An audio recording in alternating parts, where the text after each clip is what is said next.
السلام علیکم ورحمۃ اللہ وبرکاتہ۔ الحمد للہ نحمده ونستعینه ونستغفره ونعوذ باللہ من شرور انفسنا ومن سیئات اعمالنا، اشہد ان لا الہ الا اللہ وحدہ لا شریک لہ وأشهد أن محمدًا عبده ورسوله صلى الله عليه وعلى آله وصحبه وسلم. اللهم صل على محمد وعلى آل محمد كما صليت على إبراهيم وعلى آل إبراهيم إنك حميد مجيد. اللهم بارك على محمد وعلى آل محمد كما باركت على إبراهيم وعلى آل إبراهيم إنك حميد مجيد. ربنا ظلمنا أنفسنا وإن لم تغفر لنا وترحمنا لنكونن من الخاسرين. رب اشرح لي صدري ويسر لي أمري واحلل عقدة من لساني يفقهوا قولي. أما بعد فإن خير الحديث كتاب الله وخير الهدي هدي محمد صلى الله عليه وسلم وشر الأمور محدثاتها وكل محدثة بدعة وكل بدعة ضلالة وكل ضلالة في النار. أعوذ بالله السميع العليم من الشيطان الرجيم من همزه ونفخه ونفثه. بسم الله الرحمن الرحيم. وما أصابكم من مصيبة فبما كسبت أيديكم ويعفو عن كثير وما أنتم بمعجزين في الأرض وما لكم من دون الله من ولي ولا نصير. وقال عز من قائل سبحانه وتعالى: ظهر الفساد في البر والبحر بما كسبت أيدي الناس ليذيقهم بعض الذي عملوا لعلهم يرجعون.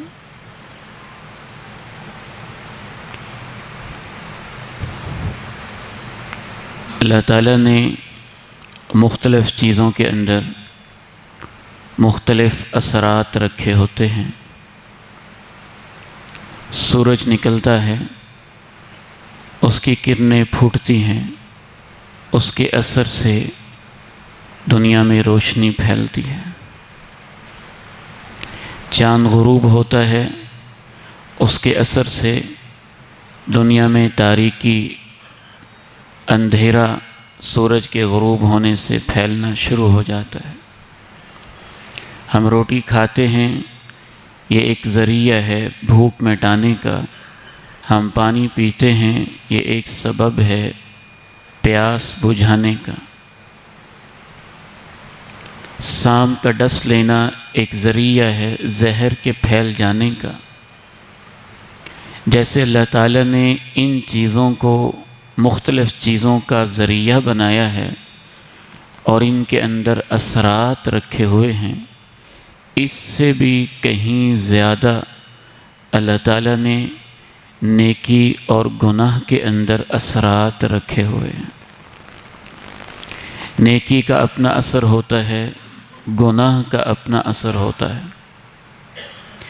نیکی کے اثر سے دل میں روشنی آتی ہے، چہرے پہ نور آتا ہے، شرح صدر نصیب ہوتا ہے، ایمان میں اضافہ ہوتا ہے، اللہ سے تعلق مضبوط ہوتا ہے، دل کو سکون ملتا ہے، معاشرے میں برکت آتی ہے، رزق کے اندر اللہ کی رحمتیں نازل ہوتی ہیں، آپس میں محبت بڑھتی ہے، انسانوں کا آپس کا تعاون اور خیر بڑھتی چلی جاتی ہے.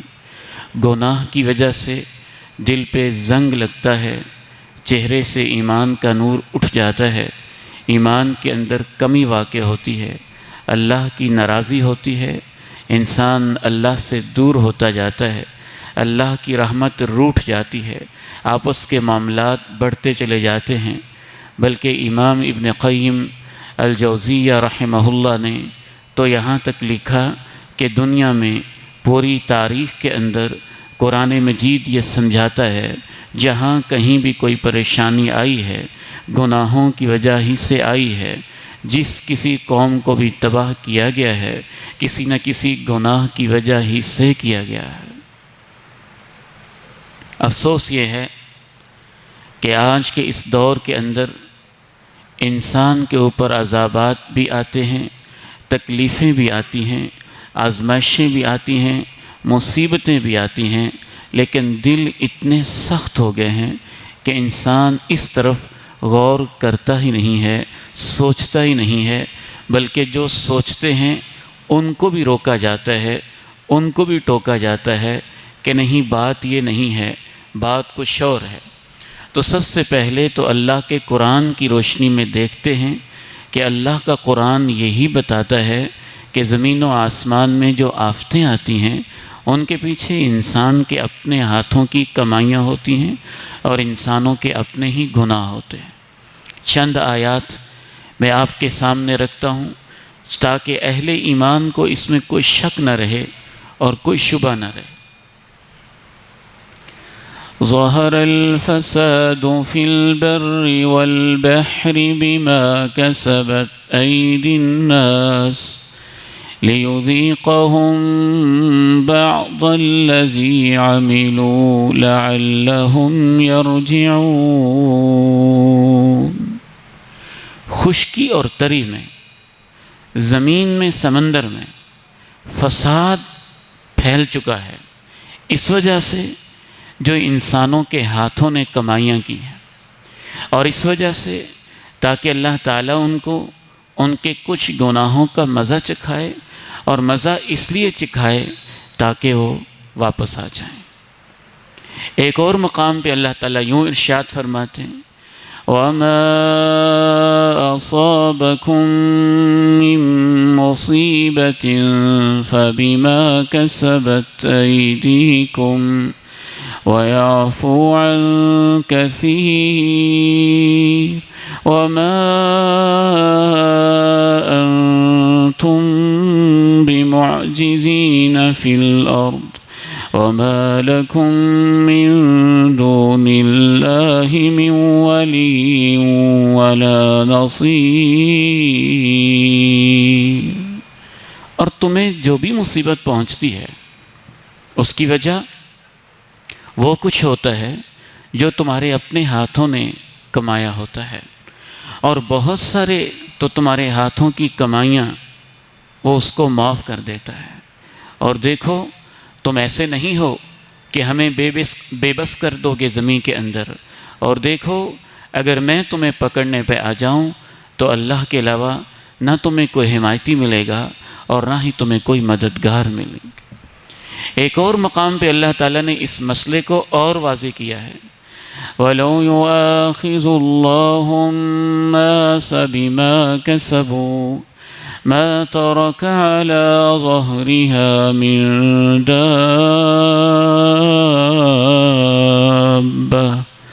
اگر اللہ انسانوں کو ان کی کمائیوں کی وجہ سے، ان کے اعمال کی وجہ سے پکڑنا شروع کر دے تو انسانوں کے اعمال اتنے سنگین ہیں اور اللہ کی پکڑ اتنی شدید ہے کہ اس زمین کے اوپر کوئی بھی جاندار زندہ باقی نہ بچے. لیکن اس نے ہر چیز کا ایک وقت لکھا ہوا ہے. قرآن مجید کے صفحات تو اس سے بھرے ہوئے ہیں. جو اس کے باوجود نہیں سمجھتا، امام ابن قیم رحمہ اللہ کہتے ہیں اس کے دل پہ تالے لگے ہوئے ہیں، قفل چڑھے ہوئے ہیں، وہ دنیا کا بیوقوف اور احمق انسان ہے، کیونکہ قرآن مجید تو پوری تاریخ کو بیان ہی اس طرح سے کرتا ہے. آپ دیکھیے اللہ تعالیٰ نے روئے زمین کے اوپر مختلف قسم کے جو بھی عذابات، قدرتی آفات، زمینی آفات، آسمانی آفات بھیجیں تو اللہ تعالیٰ نے یہ نہیں کہا کہ کلائمیٹ چینج ہو رہا تھا تو ایسے ہو گیا تھا، یوں ہو رہا تھا تو یہ ہو گیا تھا، یہ ہو رہا تھا تو وہ ہو گیا تھا. اللہ نے یہ بتایا وہ تو ان گناہوں کی وجہ سے پھر آگے عذاب بھیجنے کے انتظامات ہوتے ہیں، لیکن اس چینج کے پیچھے وجہ کیا ہوتی ہے وہ اللہ تعالیٰ بیان کرتا ہے۔ قوم نوح کے اوپر جو عذاب آیا، اس وقت کوئی کلائمیٹ چینج تو نہیں ہو رہی تھی، اس وقت بھی اللہ کا قرآن کہتا ہے، اور آج کلاؤڈ برس سے سمجھ آتی ہے کہ وہ کیسے ہوا ہوگا۔ اوپر سے آسمان سے تیز بارش نازل ہوتی ہے اتنی شدت کے ساتھ جس کو روکنا بس میں نہیں ہوتا ہے۔ زمین سے کہا جاتا ہے تم اپنے چشمے ابل دو، بارش بھی آتی رہتی ہے، چشمے بھی ابلتے رہتے ہیں، حتیٰ کہ وہ پانی گھروں میں جمع ہونا شروع ہوتا ہے، پھر اور بارش آتی ہے، چشمے اور ابلتے ہیں، زمین اپنے اندر کے پانی کو اگلنے لگتی ہے، حتیٰ کہ چھتوں پہ چڑھ جاتا ہے، پھر اور چشمے ابلتے ہیں اور بارش ہوتی ہے، حتیٰ کہ پہاڑوں کی چوٹیوں پہ جانے لگتا ہے، پھر اور بارش ہوتی ہے، زمین کے چشمے اور پھوٹتے ہیں اور ابلتے ہی جاتے ہیں۔ یہ اللہ کا قرآن واضح بیان کرتا ہے کہ قوم نوح کے اوپر یہ عذاب ان کے گناہوں کی وجہ سے آیا تھا۔ 950 سال تک جناب نوح ان کو سمجھاتے رہے، بتوں کو چھوڑ دو، شرک کو چھوڑ دو، اللہ سے معافی مانگ لو، گناہوں کی توبہ کر لو، میرے اوپر توجہ تو کرو، میری بات سنو تو صحیح۔ حتیٰ کہ تھک گئے سمجھا کے، یا اللہ پھر ان کو تباہی کر دے، یہ نہیں مانتے ہیں۔ اللہ نے کہا ان پہ عذاب آئے گا، تم ایک کشتی تیار کرو۔ وہ پاس سے گزرتے ہیں، مذاق اڑاتے ہیں، دیکھو نوح یہاں نہ پانی ہے، نہ سیلاب ہے، نہ دریا ہے، نہ سمندر ہے، تم بیوقوف ہو، یہ کشتی تیار کر رہے ہو، تم نے کشتی کو کرنا کیا ہے؟ جناب نوح دل ہی دل میں کہتے ہوں گے، تمہیں سمجھ آ جائے گی کشتی کس کام آئے گی اور اس کو اللہ نے کس لیے رکھا ہوا ہے۔ فَقُلْتُ اسْتَغْفِرُوا رَبَّكُمْ إِنَّهُ كَانَ غَفَّارًا يُرْسِلِ السَّمَاءَ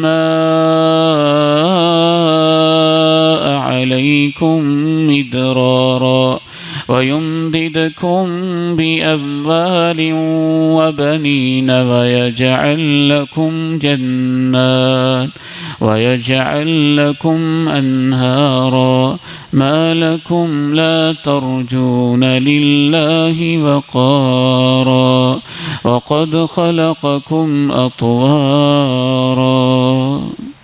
تمہیں کیا ہو گیا ہے؟ تم اللہ کی عزت کیوں نہیں کرتے ہو؟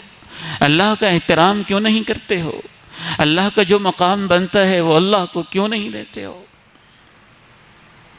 وَمَا قَدَرُوا اللَّهَ حَقَّ قَدْرِهِ وَالْأَرْضُ جَمِيعًا قَبْضَتُهُ يَوْمَ الْقِيَامَةِ وَالسَّمَاوَاتُ مَطْوِيَّاتٌ بِيَمِينِهِ سُبْحَانَهُ وَتَعَالَى عَمَّا يُشْرِكُونَ۔ لوگوں نے اللہ کی عظمت کو پہچانا ہی نہیں۔ ان کو پتہ چل جائے گا اس دن جس دن ساتوں زمینوں کو اللہ اپنی مٹھی میں لے لے گا اور ساتوں آسمانوں کو جیسے آپ کتاب کے صفحے لپیٹ دیتے ہیں ایسے اللہ لپیٹ کے اپنے ایک دائیں ہاتھ کے اندر لے لے گا، اور اس وقت اللہ کی عظمت لوگوں کے سامنے آئے گی اور ان کو پتہ چلے گا سبحانہ و تعالی عما یشرکون، اللہ تو پاک ہے، بلند ہے اس سے جو لوگ اس کے ساتھ شریک کرتے ہیں۔ تو قوم نوح کے اوپر جو کلاؤڈ برسٹ ہوا اور تیز بارش آئی اور اتنی شدت سے آئی کہ یوں ان کے گھر بھی ڈوب گئے اور پہاڑوں کی چوٹیوں تک پانی چلا گیا، تو اللہ نے اس کی وجہ ان کے شرک کو، ان کی ضد کو، ان کے تکبر کو، ان کے عناد کو، ان کے گناہوں کو، پیغمبر کی نافرمانیوں کو اس طرف توجہ دلائی کہ یہ کچھ تم کر رہے ہو جس وجہ سے تمہارے اوپر یہ عذاب آ رہا ہے۔ اور اللہ رب العزت نے صرف اور صرف اس کی یہی توجیہ بیان کی۔ قوم عاد، ان کے اوپر اللہ رب العزت نے ہوا بھیجی۔ اللہ کے پکڑنے کے انداز تو جگہ جگہ ہیں، اس کو باہر سے نہ لشکر بلانے کی ضرورت ہے، نہ فوج کے بلانے کی ضرورت ہے، نہ اسلحے کی ضرورت ہے، نہ لشکروں کو اکٹھا کرنے کی ضرورت ہے، نہ اس کے لیے کوئی ترتیب دینے کی ضرورت ہے۔ اللہ کہتے ہیں جب میں پکڑنے پہ آتا ہوں تو میرے پکڑنے کے لیے میرے پاس وہ لشکر ہیں جن کا انسانوں کو پتہ ہی نہیں۔ وما يعلم جنود ربك إلا هو وما هي إلا ذكرى للبشر. تیرے رب کے لشکروں کو تو وہی جانتا ہے. یہ تو اس کا رحم ہوتا ہے کہ وہ پکڑتا نہیں ہے. مجھے اور آپ کو پکڑنے کے لیے اس کو کسی سپاہی کے بھیجنے کی ضرورت نہیں ہے. وہ میرے اندر ہی سے میرے اور آپ کے ہاتھ کو عین گناہ کے موقع پہ فالج کے اندر مبتلا کر سکتا ہے. جب میں اپنی زبان سے جھوٹ بولوں تو وہ اس بات پہ قادر ہے کہ میری زبان کو گونگا کر دے. جب میں اپنے دماغ سے غلط سوچوں تو وہ اس بات پہ قادر ہے کہ میرے دماغ کے اندر ہی کو میرے خلاف استعمال کر دے. جب وہ مجھے پکڑنے پہ آئے، آپ کو پکڑنے پہ آئے، کسی کو پکڑنے پہ آئے، عذاب دینے پہ آئے، سزا دینے پہ آئے، اس کو کوئی لشکر باہر سے ترتیب نہیں دینا پڑتا. وہی جو اس نے انسانوں کے لیے نعمتیں بنائی ہوتی ہیں، جن سے انسان انجوائے کر رہے ہوتے ہیں، جن سے انسان فائدہ اٹھا رہے ہوتے ہیں، انہی چیزوں کو وہ اللہ ان کے لیے عذاب کے طور پہ استعمال کر دیتا ہے. الحاقة ما الحاقة وما أدراك ما الحاقة كذبت ثمود وعاد بالقارعة فأما ثمود فأهلكوا بالطاغية وأما عاد فأهلكوا بريح صرصر عاتية سخرها عليهم 7 ليال وثمانية أيام حصوما فترى القوم فيها صرعى كأنهم أعجاز نخل خاوية فهل ترى لهم من باقية وجاء فرعون ومن قبله والمؤتفكات بالخاطئة فعصوا رسول ربهم فأخذهم أخذة رابية. وہ حقیقت ہے، سب سے بڑی حقیقت ہے. کذبت ثمود، سمود نے جھٹلایا، وعاد اور قوم عاد نے قیامت کو. تو پھر اللہ نے کیا کیا؟ فَأَمَّا ثَمُودُ فَأُهْلِكُوا بِالطَّاغِيَةِ. قوم سمود کو ایک سرکش چیخ کے ذریعے سے، دھاڑ کے ذریعے سے، یا ان کے سرکش شخص کی وجہ سے اور ان کی سرکشی والے اعمال کی وجہ سے اللہ تعالیٰ نے ان کو تباہ و برباد کر دیا. وَأَمَّا عَادٌ، اور جو قوم عاد تھی ان کو اللہ نے کیسے تباہ کیا؟ ان کے اوپر اللہ کا قرآن کہتا ہے اللہ نے ایک ایسی ہوا بھیجی جو باد سرسر تھی، سخت تیز چلنے والی تھی، ٹھنڈی تھی، شدید تھی. اور کتنے دن تک؟ 7 لیال، 7 راتیں، و8 ایام، اور 8 دن. 1 گھنٹے کا طوفان انسان سے برداشت نہیں ہوتا. اگر ہوا کو طوفان بنا کے اللہ ایسے بھیج دے کہ وہ 7 راتیں اور 8 دن چلتا رہے تو اس قوم کا حشر کیا ہوگا؟ اللہ نے وہ بھی بیان کیا. فَتَرَى الْقَوْمَ فِيهَا صَرْعَىٰ، تم دیکھو گے وہ قوم کو ایسے گرے پڑے تھے كَأَنَّهُمْ أَعْجَازُ نَخْلٍ خَاوِيَةٍ، جیسے کہ گری ہوئی کھجوروں کے لمبے لمبے تنے ہوتے ہیں اور ان کو جڑ سے اکھاڑ کے رکھ دیا جاتا ہے. فَهَلْ تَرَى لَهُم مِّن بَاقِيَةٍ، جاؤ زمین میں چل کے دیکھو تو صحیح، کیا تمہیں ان کا کوئی نام و نشان نظر آتا ہے؟ میں حیران ہوتا ہوں، اس کے باوجود لوگ اس حقیقت کو تسلیم ہی نہیں کرتے، اس طرف توجہ ہی نہیں دیتے، اس طرف دھیان ہی نہیں دیتے. اللہ کا قرآن تو ان آیات سے اور پوری تاریخ کی تعبیر سے بھرا پڑا ہے کہ اللہ تعالیٰ نے جب بھی کسی قوم کے اوپر کوئی آفت بھیجی ہے تو اس کے پیچھے انسانوں کا گناہ ہی ہوتے ہیں، انسانوں کی غلطیاں ہی ہوتی ہیں. لوگ کہتے ہیں یہ ہو گیا وہ ہو گیا، یہ تو اس عذاب کے دینے کے انتظامات ہوتے ہیں، وگرنہ تو ہم نے، لوگ یہ بھی کہتے ہیں یہ بنا لیتے تو ایسے نہ ہوتا، یہ بنا لیتے تو ایسے نہ ہوتا. چند سال پہلے کی بات ہے، میں نے اپنی آنکھوں سے سکھر کے علاقے میں جا کے دیکھا. آپ بھائیوں نے جب وہاں تعاون کے لیے کچھ فنڈ ہمیں دیا اور ہم خود وہاں پہنچانے کے لیے گئے، اور سکھر شہر ہمارے جیسا ایک زمینی شہر ہے، نہ اس کے دامن میں پہاڑ ہیں، نہ اس کے دامن میں چشمے ہیں، نہ وہ گلیشیئرز پگھلتے ہیں اس کے دامن کے اندر۔ کیا ہوا تھا؟ صرف اور صرف بارش ہی آئی تھی، اور وہاں کے لوگوں نے بتایا 1 ہفتہ ایسا بھی گزرا ہمارے اوپر، 14 گھنٹے بارش ہوتی رہی، اور سکھر شہر کے اندر ہم نے اپنی آنکھوں سے دیکھا اور کانوں سے سنا، پانی یہاں ابھی 5 فٹ تک گھروں کے اندر کھڑا ہوا تھا۔ اور لوگوں نے بتایا سکھر کے بازاروں کا یہ حال تھا کہ ہمیں یہاں ایک سے دوسری جگہ جانے کے لیے شہر کے اندر بھی بڑے بازاروں میں کشتیوں کا استعمال کرنا پڑا تھا۔ اب اس کو آپ کیسے مینج کریں گے؟ جو اوپر سے بارش آ رہی ہے اس کو آپ کیسے مینج کریں گے؟ یہ بھی کسی کی مس مینجمنٹ ہے، یہ بھی کسی کا غلط انتظام ہے۔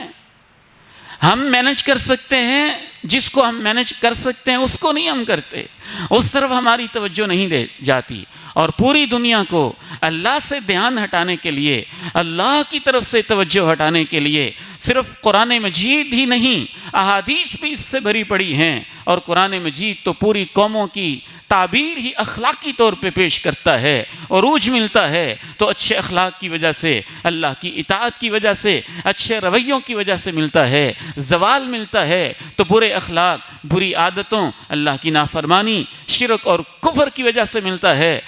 قرآن کے بعد آپ حدیث کو دیکھ لیجئے، رسول اللہ صلی اللہ علیہ وسلم نے تو وہ گناہ گن گن کے بتائے ہوئے ہیں جن کی وجہ سے اکثر قوموں پہ عذاب آتے ہیں۔ اور ان میں سے چند ایک حدیثیں میں آپ کے سامنے پیش کرتا ہوں تاکہ آپ کا ذہن اس حوالے سے کلیئر ہو جائے کہ زمین و آسمان میں جو بھی آفت آتی ہے اس کے پیچھے بنیادی طور پہ انسانوں کی اپنی غلطیاں ہوتی ہیں۔ رسول اللہ صلی اللہ علیہ وسلم ارشاد فرماتے ہیں، خمس اذا ابتلیتم بہن، 5 ایسے گناہ ہیں اے میرے صحابہ، جب کوئی قوم ان کے اندر مبتلا ہو جاتی ہے، وَأَعُوذُ بِاللَّهِ أَن تُدْرِكُوهُنَّ، اور میں اللہ سے دعا کرتا ہوں اے میرے صحابہ تمہیں وہ گناہ نہ دیکھنے پڑیں، وہ دور نہ دیکھنا پڑے۔ پھر آپ علیہ السلام نے وہ گناہ گن گن کے بتائے۔ وقت اجازت نہیں دیتا کہ اس پوری حدیث کو آپ کے سامنے رکھوں، صرف اشارات کرتا چلا جاؤں گا تاکہ مسئلہ واضح ہو جائے کہ جو کچھ بھی ہوتا ہے وہ انسانوں کے گناہوں کی وجہ سے ہوتا ہے۔ اس حدیث میں آپ نے ایک بہت بڑے گناہ کی طرف اشارہ کیا جو اس دور کا شاید شرک کے بعد سب سے بڑا گناہ ہے، بے فحاشی اور بے حیائی۔ آپ نے ارشاد فرمایا، ما ظہرت الفاحشۃ فی قوم قط، جب بھی کسی قوم کے اندر فحاشی عام ہو جاتی ہے، بے حیائی عام ہو جاتی ہے، الا وفشا فیہم الطاعون، تو اس قوم کے اندر متعدی قسم کی، طاعون کی قسم کی بیماریاں آتی ہیں، والاوجاع، اور وبائیں آتی ہیں، اور وہ بیماریاں آتی ہیں التی لم تکن فی اسلافہم الذین مضوا، جن بیماریوں کے ان کے باؤ اجداد نے نام بھی نہیں سنے تھے۔ ان الذین یحبون ان تشیع الفاحشہ فی الذین آمنوا لهم عذاب علیم فی الدنیا والآخرہ واللہ یعلم وانتم لا تعلمون۔ اللہ کا قرآن بھی یہ کہتا ہے، بے شک وہ لوگ جو چاہتے ہیں اہل ایمان کے اندر فحاشی اور بے حیائی عام ہو جائے ان کو دردناک عذاب ہوگا، دنیا میں بھی، یہ قرآن کے الفاظ ہیں، دنیا میں بھی والآخرہ، اور آخرت میں بھی۔ اللہ سب کچھ جانتا ہے اور تم نہیں جانتے ہو۔ تو فحاشی اور بے حیائی تاریخ بھی یہ بتاتی ہے، اللہ کا قرآن جو تاریخ پیش کرتا ہے وہ بھی یہ بتاتی ہے۔ قوم لوط کے اندر جب فحاشی اور بے حیائی عام ہو جاتی ہے، حتیٰ کہ چوکوں میں، چوراہوں میں، بازاروں میں، ڈیروں میں، عام طور پہ مجلسوں کے اندر بھی وہ بے حیائی کرنے لگتے ہیں۔ وَتَأْتُونَ فِي نَادِيكُمُ الْمُنْكَرَ، ڈیروں کے اندر بے حیائی کرنے لگتے ہیں، چوکوں چوراہوں میں بے حیائی کرنے لگتے ہیں۔ رب کریم معاف فرما دے، ہم جب بچپن میں تھے تب ہم سنا کرتے تھے فلاں جگہ کو سینما لگتا ہے، نوجوان جاتے بھی تھے راتوں کے اندھیروں میں چھپ چھپ کے، اور چہروں کے اوپر پردے چڑھا چڑھا کے، اپنی پگڑیاں چڑھا چڑھا کے کوئی ہمیں دیکھ نہ لے، چھپ چھپ کے صحن میں دیکھا کرتے تھے۔ آج فحاشی اور بے حیائی کا یہ عالم ہے۔ ایک ہی گھر کے اندر نوجوان بیٹا بھی ہے، بیٹی بھی ہے، ماں بھی ہے، باپ بھی ہے، ہاتھوں میں چھوٹا سا ایک آلہ ہے جس کو ہم موبائل کے نام سے یاد کرتے ہیں۔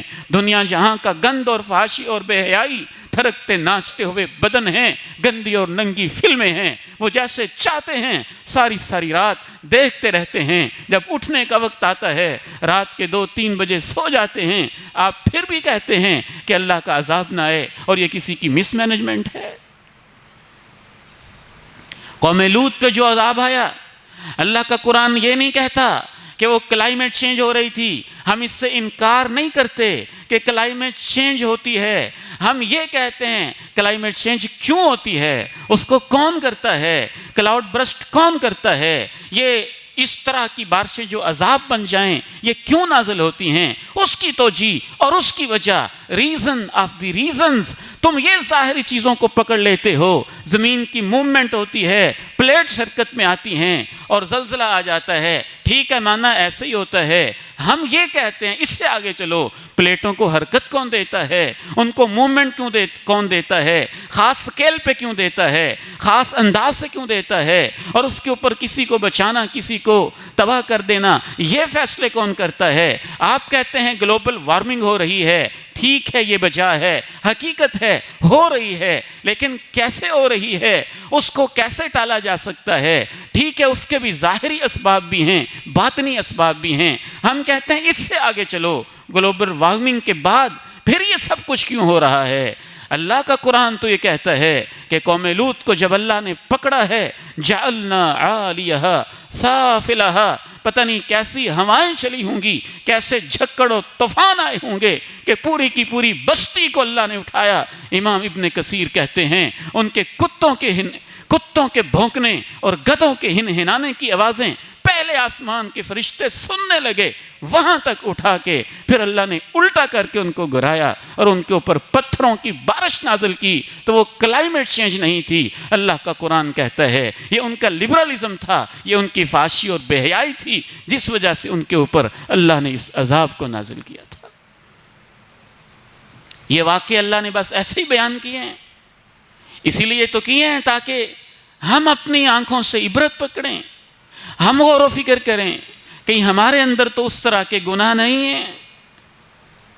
وَالذَّارِيَاتِ ذَرْوًا فَالْحَامِلَاتِ وِقْرًا فَالْجَارِيَاتِ يُسْرًا فَالْمُقَسِّمَاتِ أَمْرًا إِنَّمَا تُوعَدُونَ لَصَادِقٌ وَإِنَّ الدِّينَ لَوَاقِعٌ۔ مجھے قسم ہے، اللہ کا قرآن کہتا ہے مجھے قسم ہے ان ہواؤں کی جو چیزوں کو بکھیرنے والی ہیں، مجھے قسم ہے ان ہواؤں کی الحاملات وقرا، جو ٹنوں پانی سے بھرے ہوئے بادلوں کے بوجھ کو اپنے کندھوں پہ اٹھا کے ان کو چلائے پھرتی ہیں۔ مجھے قسم ہے ان ہواؤں کی الجاریات یسرا، جو آرام آرام سے چلتی ہیں۔ پھر مجھے قسم ہے ان ہواؤں کی فالمقسمات امرا، جو اللہ کے حکم سے ایک بہت بڑے کام کی تقسیم کر دیتی ہیں۔ کہاں کتنی بارش، کس خطے میں کس لیول پہ، کس انداز کے ساتھ برسانی ہے، یہ تو اللہ کی رحمت ہوتی ہے کہ عام حالات کے اندر ہوا جب بارش شروع ہوتی ہے، سائنسدان ہمیں یہ بتاتے ہیں کہ اس وقت اس کی رفتار اوپر 1400-1500 کلومیٹر کے فاصلے پہ، ایک لمبے فاصلے کے اوپر اس وقت اس کی رفتار کچھ 600 کلومیٹر ایک گھنٹے کے حساب سے ہوتی ہے۔ یہ رفتار تو اس گولی کی ہوتی ہے، اگر اسی رفتار سے زمین پہ آئے، جس سڑک کے اوپر گرے اس میں سوراخ ہو جائے، جس چھت کے اوپر گرے اس میں سوراخ ہو جائے، جس فصل کے اوپر گرے وہ تباہ و برباد ہو جائے۔ پھر اللہ کا قرآن بتاتا ہے ہم ہواؤں کو چلاتے ہیں، وہ اس کو ادھر پھیرتی ہیں، ادھر پھیرتی ہیں، ادھر پھیرتی ہیں، رفتار کو کم کرتی ہیں، پھر ہم اس کو زمین پہ برساتے ہیں رم جھم کے انداز میں، محبت کے ساتھ اپنے بندوں کے لیے اس کو رحمت بنا دیتے ہیں۔ اور اسی ہوا کو جو چل رہی ہے، اللہ جب چاہتا ہے اس کی رفتار کو تیز کر دیتا ہے، طوفان بنا دیتا ہے، آندھی بنا دیتا ہے، جھکڑ بنا دیتا ہے، عذاب بنا دیتا ہے۔ اسی بارش کو جو رحمت ہوتی ہے، جس سے روئیدگی ملتی ہے، جس کے اندر مختلف اللہ رب العزت نے زمین کی روئیدگی کے اسباب رکھے ہوتے ہیں، فصل کو پکانے کے مختلف اسباب رکھے ہوتے ہیں، اسی بارش کو، اس کی رفتار کو تیز کر کے وہ رب کریم جب چاہتا ہے تو اس کو عذاب بنا دیتا ہے۔ اس لیے رسول اللہ صلی اللہ علیہ وسلم نے اور قرآن مجید نے انسانوں کو یہ توجہ دلائی ہے کہ جب اس طرح کا حادثہ ہو تو ہمارا کام اس وقت استغفار ہونا چاہیے، اللہ سے معافی مانگنا ہونا چاہیے۔ رسول اللہ صلی اللہ علیہ وسلم نے ایک اور گناہ کی طرف خصوصی اشارہ کیا جس وجہ سے عذاب آتے ہیں۔ جب معاشرے کے اندر برائی عام ہو جائے، اتنی عام ہو جائے، اس سے روکنے والا بچے ہی کوئی نہ، بلکہ روکنے والے کو برا سمجھا جائے، تم کیوں روکتے ہو؟ ہم بچپن میں تھے، کوئی ماں، کوئی بہن، کوئی بیٹی یوں اپنے سر سے کپڑے کو سرکا کے جا رہی ہوتی تھی، کوئی بھی بزرگ کہہ دیتا تھا، او میری دھی یہ کیا کر رہی ہے، او میری بیٹی یہ کیا کر رہی ہے، او میری بہن تو سر کے اوپر کپڑا لے لے۔ آج کس کو جرت ہے لاہور کے بازاروں میں، اسلام آباد کے مزاروں میں کسی کو کہنے کی جرت کر سکے؟ بلکہ آزادی کا ایسا غلغلہ مچا ہے اور لوگوں لبرلزم کے اس لیول پہ پہنچ گئے ہیں کہ اس کو باقاعدہ ہیومن رائٹس کے اندر شامل کر دیا گیا ہے۔ انسان کا حق ہے وہ جیسے چاہے رہے، پھر اللہ کا حق ہے جیسے چاہے سزا دے اور جیسے چاہے عذاب نازل کرے۔ رسول اللہ صلی اللہ علیہ وسلم ارشاد فرماتے ہیں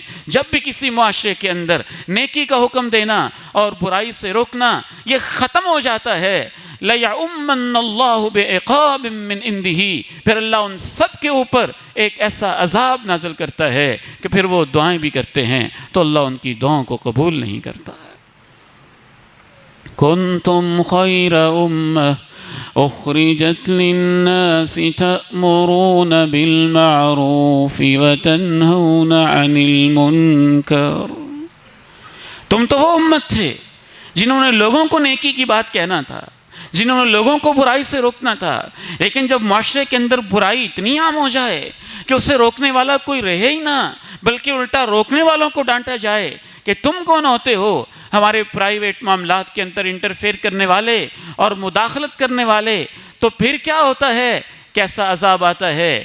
ایک اور حدیث میں ہماری ماں جی رضی اللہ تعالی عنہ نے صحیح بخاری کے اندر اللہ کے نبی سے پوچھ لیا، اے اللہ کے نبی، نیک لوگ ہوتے ہیں پھر بھی عذاب آ جاتا ہے، اچھے لوگ ہوتے ہیں پھر بھی عذاب آ جاتا ہے، اَنَهْلِكُ وَفِينَ الصَّالِحُونَ، ان نیکوں کے ہوتے ہوئے بھی ہلاکت ہو جاتی ہے؟ آپ نے فرمایا نعم، ہاں ہوتی ہے، اِذَا كَثُرَ الْخَبَثُ، یہ اس وقت ہوتی ہے جب گند زیادہ ہو جاتا ہے، جب گندگی زیادہ ہو جاتی ہے۔ تو پھر یہ نہیں ہے کہ وہ سب کے لیے عذاب ہوتا ہے، یہ اللہ کا قانون ہے کہ یہ دنیا امتحان کی دنیا ہے۔ جیسے ایگزامینیشن ہال کے اندر سارے بیٹھے ہوتے ہیں، اکٹھے ہی بیٹھے ہوتے ہیں، ایک جتنا ان کو وقت، ایک جتنا موقع دیا جاتا ہے، یہاں اللہ یہ نہیں کرتا کہ چن چن کے نیک لوگوں کو علیحدہ کر لے، ایسے نہیں کیا جاتا۔ انبیاء کے دور میں ہوتا ہو تو ہوتا ہے، اللہ کے نبی نے اصول اور ضابطہ بیان کیا، سب پہ پھر عذاب آتا ہے۔ ہاں وہ عذاب اور وہ تکلیفیں اور وہ آفتیں اور وہ مصیبتیں برے لوگوں کے لیے عذاب ہوتی ہیں، نیک لوگوں نے دنیا سے جانا ہی ہوتا ہے، اس تکلیف کے ذریعے سے بھی اللہ رب العزت ان کے درجے بلند کر دیتا ہے، ان کے لیے اللہ رحمت بنا دیتا ہے۔ اور دوسرا فرق یہ ہوتا ہے کہ دنیا پہلا فیز ہے، اس کے دوسرے فیز پہ ہماری نگاہ نہیں ہے، وہ آخرت کا ہے۔ ایک اور حدیث میں امام کائنات نے وضاحت کی، ثم یبعثون علی نیاتہم، عذاب سب پہ آ جاتا ہے، پھر جب قیامت کے دن اٹھتے ہیں تو جیسے جیسے عمل ہوتا ہے، جیسے جیسے نیت ہوتی ہے، اس کے مطابق اللہ ان کے ساتھ سلوک کرتا ہے۔ ان حالات میں ایک تیسرا گناہ جس کی طرف خصوصی توجہ دلائی کہ اس کے ہوتے ہوئے بڑا عذاب آتا ہے، وہ ظلم ہے۔ جب معاشرے کے اندر ظلم عام ہو جائے، ظلم عام ہو جائے، غریب کا کوئی پرسان حال نہ رہے، تو پھر بھی اللہ رب العزت کی طرف سے عذابات آتے ہیں اور پھر سب پر ہی آ جاتے ہیں، سب پر ہی آ جاتے ہیں۔ رسول اللہ صلی اللہ علیہ وسلم نے ارشاد فرمایا، تم اگر ظالم کا ہاتھ نہیں پکڑو گے تو اللہ سب کے اوپر اپنا عذاب نازل کر دے گا، سب کے اوپر اپنا عذاب نازل کر دے گا۔ تو آئیے جو کچھ بھی ہو رہا ہے، ہمارا کام، منبر کا کام، محراب کا کام، لوگوں کو یہ توجہ دلانا ہے کہ ہم اپنی آخرت کی فکر کریں۔ آپ اپنے آپ کو اتنا متقی سمجھتے ہیں، اتنا نیک اور پرہیزگار سمجھتے ہیں، یہ نہیں ہے کہ اس علاقے کو بندہ نشانہ بنا لے کہ پتہ نہیں وہ کیا گناہ کرتے تھے۔ یہ تو اللہ کا فیصلہ ہے، کس پہ عذاب بھیج کے اللہ نے دنیا کی آنکھیں کھولنی ہے اور دنیا کو بتانا ہے کہ تم یہ غلطیاں کر رہے ہو، اس سے 1000 گنا عذاب۔ اللہ کی قسم اٹھا کے کہتا ہوں اگر ہمارے اوپر آ جائے تو اللہ کا عدل و انصاف ہوگا۔ ہم تو کہیں گناہ گار ہیں، یہ صرف اللہ کی رحمت ہوتی ہے، یہ اس کی حکمت ہے، یہ اس کے فیصلے ہیں۔ کس طرح سے لوگوں کو متنبع کرنا ہے اور ان کو وارننگ دینی ہے۔ امام کائنات علیہ السلام، نبی رحمت ہوتے ہوئے، دونوں جہانوں کے امام ہوتے ہوئے، جب دیکھتے تھے ہوا آ رہی ہے، عام حالات کے اندر بھی آپ کا رنگ بدل جاتا تھا۔ ماں جی عائشہ کہتی ہیں کبھی آپ کمرے سے باہر جاتے، کبھی کمرے کے اندر آتے، آپ کا رنگ بدل جاتا، اور میں آپ سے پوچھتی لوگ تو بادلوں کو دیکھ کے خوش ہوتے ہیں اور آپ کا رنگ بدل جاتا ہے، وجہ کیا ہے؟ تو اللہ کے پیارے نبی فرماتے تم سے پہلے ایک قوم گزری تھی، انہوں نے بھی بادلوں کو دیکھ کے سمجھا تھا کہ اللہ کی رحمت ہے، لیکن ان کے اوپر پتھروں کی بارش آئی تھی اور ان کو تباہ کر دیا گیا تھا۔ ماں جی عائشہ فرماتی ہیں جب بارش ہوتی تو پھر آپ کی کیفیت چینج ہوتی، پھر آپ کہتے اللہ کی رحمت ہے، پھر آپ اللہ سے دعا کرتے۔ تو آپ امام کائنات ہوتے ہوئے، مدینے میں رہتے ہوئے، جب بھی کوئی ایسا حادثہ ہوتا، سورج گرہن ہو جاتا، چاند گرہن ہو جاتا، تو آپ کہتے استغفار کرو، اللہ سے معافی مانگو، اللہ سے توبہ کرو۔ اور اللہ نے بھی قرآن میں یہ کہا فَلَوْلَا إِذْ جَاءَهُمْ بَأْسُنَا تَضَرَّعُوا، قوموں کو یہ سمجھ ہی نہ آئی جب ان پہ عذاب آتے تھے، وہ ہمارے سامنے روتے اور گڑ گڑاتے، ان کو سمجھ کیوں نہ آئی؟ وَلَٰكِنْ قَسَتْ قُلُوبُهُمْ، ان کے دل ہی سخت ہو گئے تھے، اللہ کو بھول ہی گئے تھے، اس طرف ان کا دھیان ہی ختم ہو گیا تھا۔ تو آئیے ہمیں ہر حال کے اندر اللہ تعالیٰ سے استغفار کرتے رہنا چاہیے، معافی مانگتے رہنا چاہیے۔ اللہ تعالیٰ سے دعا ہے مجھے اور آپ کو استغفار کرنے کی اور اس احساس کے ساتھ زندگی گزارنے کی توفیق نصیب فرمائے۔ وآخر دعوانا الحمد للہ رب العالمین۔